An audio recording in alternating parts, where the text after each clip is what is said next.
23 avril 2026, Bureau ovale, Maison-Blanche. Une journaliste ose poser la question que tout le monde se pose en secret depuis des semaines. Monsieur le Président, envisagez-vous d'utiliser l'arme nucléaire contre l'Iran? Un silence, et puis Donald Trump répond « Non, je ne l'utiliserai pas. Il ne devrait jamais être possible pour quiconque d'utiliser l'arme nucléaire. Nous n'en avons pas besoin. Pourquoi poser une question aussi stupide? Pourquoi utiliserais-je l'arme nucléaire alors que nous les avons complètement anéantis de manière très conventionnelle? » Voilà. En quelques phrases, le président des États-Unis vient de dire plusieurs choses en même temps. Il exclut l'arme nucléaire, il affirme avoir anéanti l'Iran, et il trouve la question stupide. Mais derrière cette déclaration du Bureau ovale, il y a une réalité bien plus complexe. Un conflit ouvert, un détroit bloqué, une trêve fragile et un monde qui retient son souffle.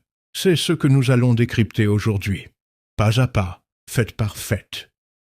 Pour comprendre le poids de cette déclaration, il faut revenir en arrière. Pas très loin, quelques semaines seulement.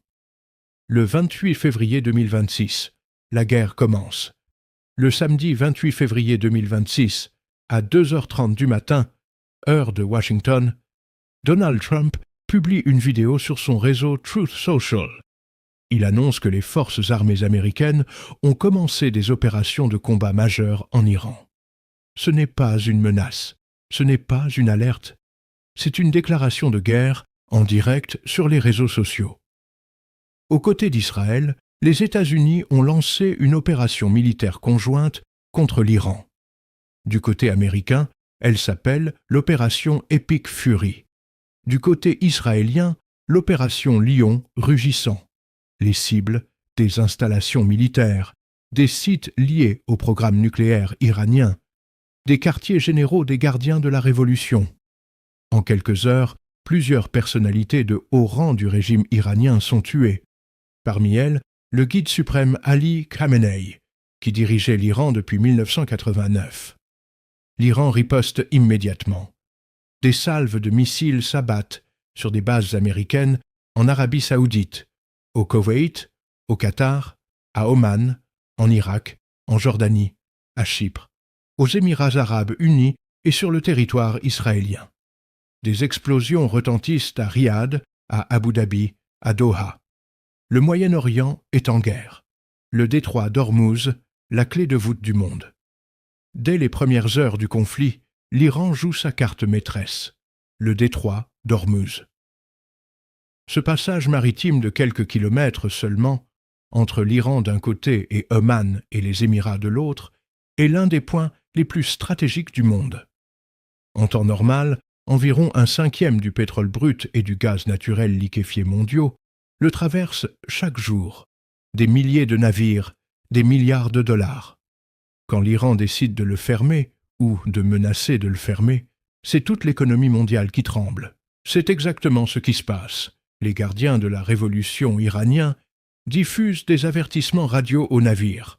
Aucun passage ne sera autorisé.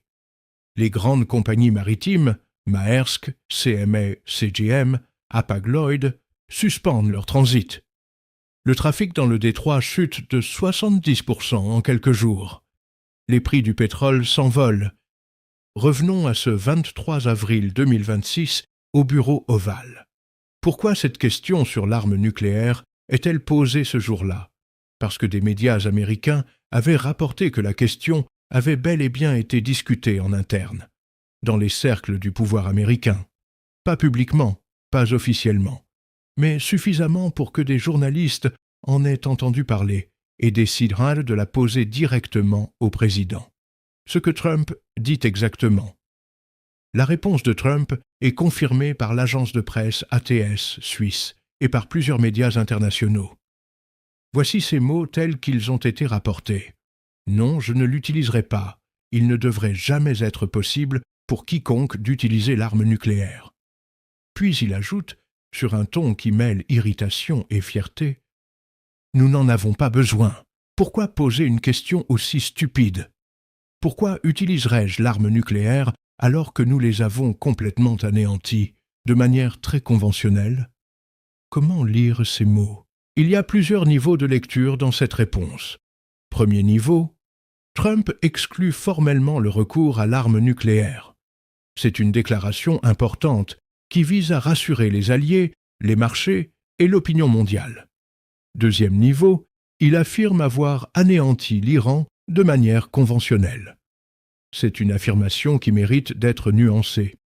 Si les frappes américaines ont effectivement causé des dommages considérables en Iran, y compris la mort du guide suprême, l'Iran continue de combattre. Le détroit d'Ormuz est toujours sous tension au moment de cette déclaration. La trêve est fragile. Troisième niveau, la formulation « Pourquoi poser une question aussi stupide ?» est typique du style Trump. Elle cherche à minimiser la question, à paraître confiant. Mais le fait même qu'il réponde aussi longuement montre que la question a touché quelque chose. « J'ai tout le temps du monde. » Ce même 23 avril, Trump prononce une autre phrase importante. Interrogé sur l'avancement des négociations avec l'Iran, il déclare qu'il a tout le temps du monde. Cette formule dit beaucoup. Elle indique que Trump ne ressent pas de pression pour conclure rapidement. Il mise sur l'usure économique de l'Iran. Selon ses propres mots rapportés par France Info, il affirme que l'Iran s'effondre financièrement, qu'il perd 500 millions de dollars par jour à cause du blocus américain. C'est sa stratégie. Tenir, bloquer, attendre.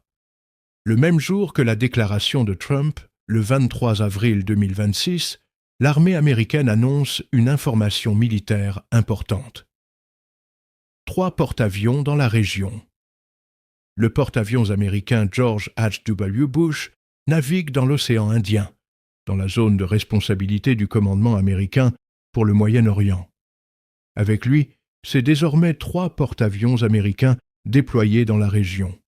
C'est un déploiement naval massif, le plus important depuis l'invasion de l'Irak en 2003.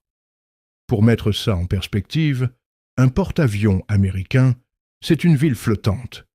Des dizaines d'avions de combat, des milliers de marins, une puissance de frappe qui peut atteindre des cibles à des centaines de kilomètres à la ronde. 3 de ces bâtiments dans la même région, c'est un message clair adressé à Téhéran.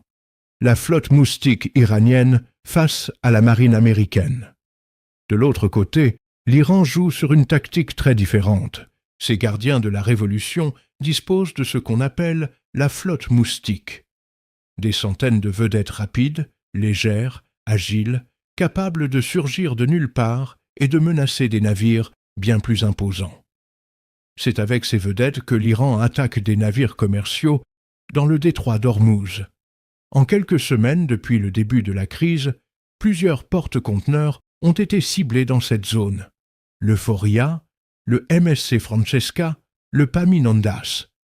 Des navires battant pavillon panaméen et libérien, pris au milieu d'un conflit qui ne les concerne pas directement. Le blocus américain et la contre-mesure iranienne. Le 13 avril 2026, Trump annonce une riposte économique directe, un blocus naval de l'Iran. La marine américaine bloque les navires entrant ou sortant des ports et zones côtières iraniennes. L'Iran répond en maintenant ses restrictions sur le détroit d'Ormuz.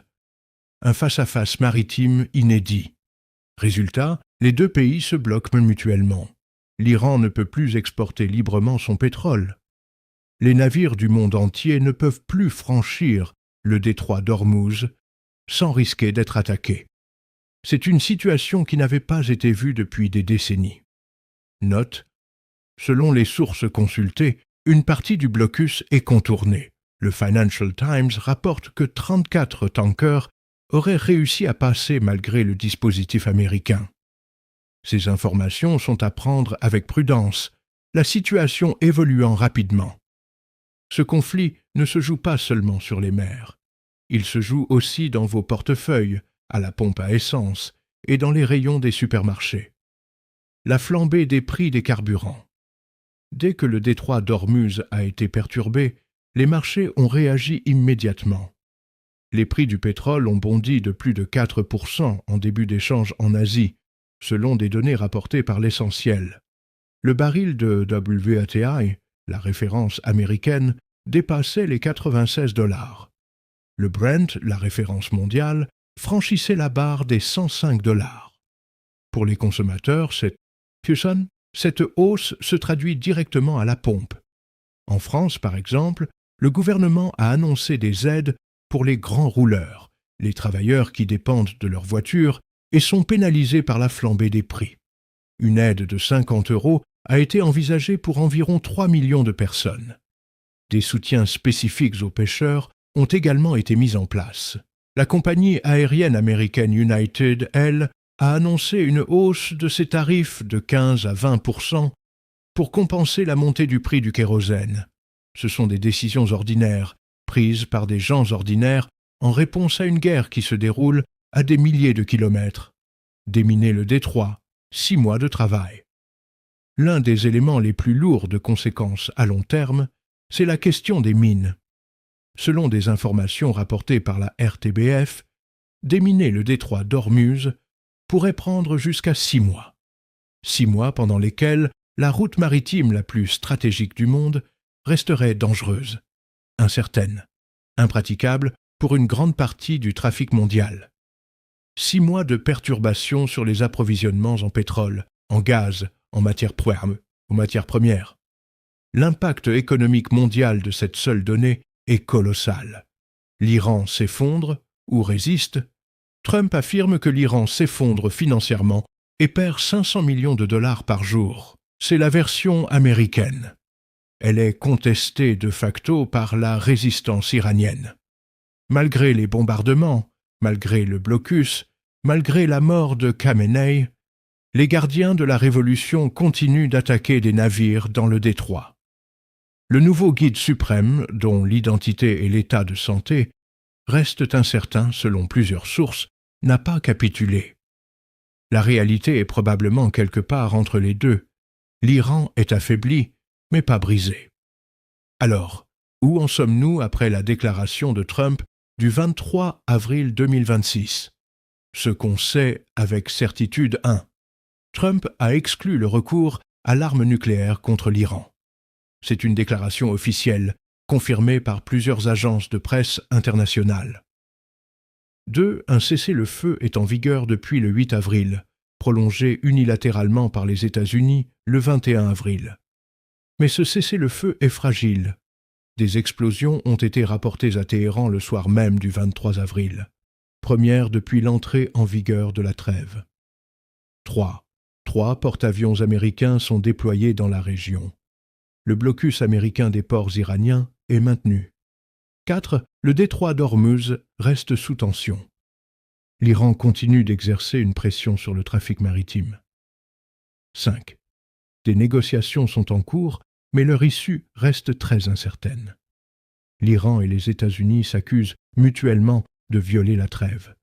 Ce qui reste flou, ce qui suit est une analyse basée sur les informations disponibles, pas une certitude. La vraie question qui plane sur tout ça, c'est qu'est-ce qu'un accord de paix signifierait concrètement ?